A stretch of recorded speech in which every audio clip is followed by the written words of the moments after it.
Hello viewers, welcome back to my channel. আজকের ভিডিওতে দেখাবো কিভাবে অনলাইনে হোটেলের রুম বুক করবেন। তো ফ্রেন্ডস, এখন থেকে গার্লফ্রেন্ড বয়ফ্রেন্ড অর্থাৎ কাপিলরাও অনলাইনে হোটেল রুম বুক করতে পারবেন কোনো রকম সমস্যা ছাড়াই। এর জন্য আপনাদের দুজনের বয়স হতে হবে 18 এবং 21, অর্থাৎ মহিলার বয়স হতে হবে 18 এবং পুরুষের বয়স হতে হবে 21। এরপরেই আপনারা অনলাইনে হোটেলের রুম বুক করতে পারবেন। তো কিভাবে অনলাইনে হোটেল রুম বুক করতে হয় সেটি এখন আমি আপনাদের লাইভ প্রুফ দেখাবো। এর জন্য ভিডিওটি সম্পূর্ণ দেখুন। ভিডিওটি শুরু করার প্রথমে একটি রিকোয়েস্ট করব, চ্যানেলে নতুন এসে থাকলে চ্যানেলটিকে সাবস্ক্রাইব করুন এবং পাশে থাকা বেল আইকনটি ক্লিক করে অল নোটিফিকেশন বাজিয়ে দিন পরবর্তী ভিডিওর নোটিফিকেশন সর্বপ্রথম পাওয়ার জন্য। তো চলুন ভিডিওটি শুরু করা যাক। Welcome back to friends. অনলাইনে হোটেল রুম বুক করার জন্য প্রথমে আপনাদেরকে প্লে স্টোর থেকে একটি অ্যাপ ইনস্টল করতে হবে। প্রথমে আপনারা আপনাদের ফোনের প্লে স্টোরটি ওপেন করবেন, দেন সার্চ বক্সে টাইপ করবেন তারপরে প্রথম যে অ্যাপটি আসবে সেই অ্যাপটি আপনারা ইনস্টল করে নেবেন। তো আমার যেহেতু অলরেডি ইনস্টল করা আছে তার জন্য আমি অ্যাপটিকে ওপেন করে নিচ্ছি। ওপেন করার পরে এখানে আপনাদেরকে লগ ইন হয়ে যেতে হবে। তো লগ ইন হয়ে যাওয়ার পরে এখানে একটা নতুন ইন্টারফেস কিন্তু শো করবে। তো কিছুক্ষণ আমাদেরকে ওয়েট করতে হবে। তো জাস্ট ওয়েট, দেখতে পাচ্ছেন একটা নতুন ইন্টারফেস কিন্তু এখানে শো করছে। তো পেজটা এখন লোড নিচ্ছে, তো আমরা কিছুক্ষণ ওয়েট করে নিচ্ছি। তো এখানে অনেক সিটির নাম অর্থাৎ শহরের নাম কিন্তু এখানে দেখাবে। আপনি যেই সিটির আন্ডারে মানে এখন আছেন বর্তমানে সেই সিটিটি আপনারা চুজ করবেন। এছাড়াও আপনারা নিয়ার বাই অপশানে ক্লিক করবেন, তারপরে আপনার আশেপাশে যেসব হোটেলগুলো রয়েছে সেগুলো কিন্তু এখানে দেখাবে। তো দেখতে পাচ্ছেন আমার আশেপাশে এই সব হোটেলগুলো রয়েছে যাদের প্রাইসগুলো এখানে কিন্তু শো করছে। তো আমি প্রথমের হোটেলটি মানে বুক করব। তো জাস্ট আমি এই অপশানটিতে ক্লিক করব।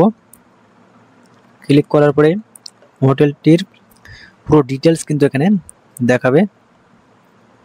তো দেখতে পাচ্ছেন পুরো ডিটেলস কিন্তু এখানে দেখাচ্ছে। তো ইওর বুকিং ডিটেলস, এখানে আপনার নিজস্ব ডিটেলস এখানে দিতে হবে। তো এখানে ডেটটা 27 জুলাই ডেটটা কিন্তু দেওয়াই আছে।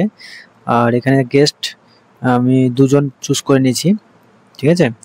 তো আপনারা চাইলে 3 জন 4 জন চুজ করতে পারেন, সিলেক্ট করতে পারেন। তারপরে যদি চিলড্রেন থাকে অর্থাৎ শিশু থাকে সেক্ষেত্রে আপনারা এখানে দিতে পারেন। আর আরও যদি আপনারা রুম বুক করতে চান সেই ক্ষেত্রে অ্যাড আনাদার রুম এখানে ক্লিক করবেন। তারপরে অ্যাপ্লাই অপশানে ক্লিক করতে হবে।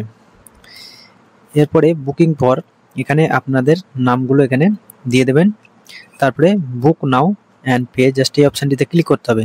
ক্লিক করার পরেই কিন্তু আপনার হোটেলের রুমটি বুক হয়ে যাবে, অর্থাৎ আপনি যেই হোটেলের রুমটি বুক করতে চাইছিলেন সেটি কিন্তু বুক হয়ে যাবে, ঠিক আছে। তো এটা আমরা অসম জাস্ট লাইক করে দিলাম। তো এখানে পেটা আমরা পরে করব। তো এখানে দেখতে পাচ্ছেন বুকিং আইডি, এখানে বুকিং আইডি দিয়েছে, তারপরে রিজার্ভেশন নেম সমস্ত কিছু এখানে দিয়েছে। তো আপনারা কি করবেন, এর একটা স্ক্রিনশট নিয়ে নেবেন, ঠিক আছে। এর একটা স্ক্রিনশট নিয়ে নেবেন এবং পেমেন্টটা আপনারা করে দেবেন। এরপরে আপনাদেরকে যেটি করতে হবে, আপনারা যে হোটেলে মানে যাবেন অর্থাৎ যে হোটেলে রুম বুক করলেন সেখানে কিন্তু আপনাদেরকে প্রবেশ করতে হবে। এই যে বুকিং আইডিটা মানে শো করাতে হবে অর্থাৎ দেখাতে হবে এবং আপনাদের আইডি প্রুফ অর্থাৎ ভোটার কার্ড এবং আধার কার্ড ক্যারি করে নিয়ে যেতে হবে। তারপরে কিন্তু আপনারা রুমে প্রবেশ করতে পারবেন অর্থাৎ হোটেলের রুমে প্রবেশ করতে পারবেন, কোনো রকম ঝামেলা হবে না, ঠিক আছে। তো এইভাবেই আপনারা খুব সহজে অনলাইনে হোটেল রুম বুক করতে পারবেন, অর্থাৎ কাপিলরা এইভাবে অনলাইনে হোটেল রুম বুক করতে পারবেন। তো ফ্রেন্ডস, এই ছিল আজকের ভিডিও। তো ভিডিওটি ভালো লাগলে লাইক এবং শেয়ার করবেন।